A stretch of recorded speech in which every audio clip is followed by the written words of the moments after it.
I remember my father telling me that the drums is like your heartbeat. It's like mimicked after your heartbeat. He said you can do everything that you want to do with the beat and tossing up drumsticks, but if you lose this, you lost the beat. It's kind of what I still use for everything. It's kind of how I teach my son. They were illiterate.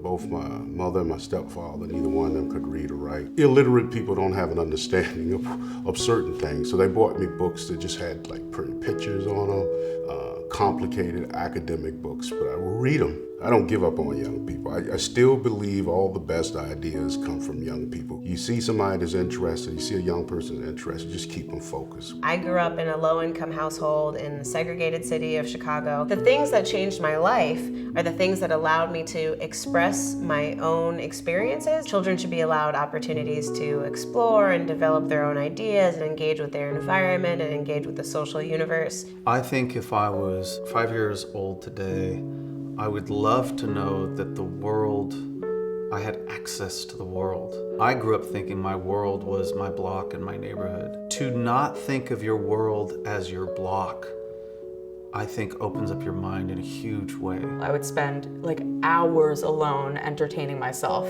They would be like, should we check up on her? Like, are we parents? What's happening? And I would be drawing, I would be tracing drawings on paper. My parents honored that. They were never like, do something else. It's an uncommon experience, unfortunately, to have adults in your world, especially parents, that are both giving you the space to be a creative, autonomous being. My mother was different. She just wanted to be a writer, and she had a love of words. She had a love for how they sounded.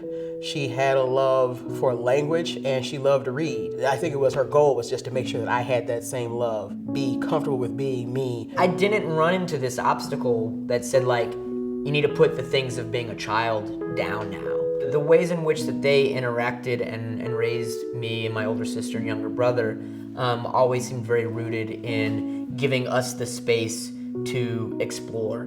Everyone as a child has this tendency to explore and be curious and discover and draw and doodle and sing and write and storytell and all these things. And then at some point, it gets smaller and smaller. Spent her whole life as my mother reframing stories so that I knew I was the hero of it. And when I said, I wanted to be a writer, you could tell that the teachers were like, I've somehow got to communicate to this girl. That's not a smart idea. It was a fear of everyone who knew that was my dream, except for my mom. It was because she started instilling at me at a very young age that sort of control of destiny that words can give you.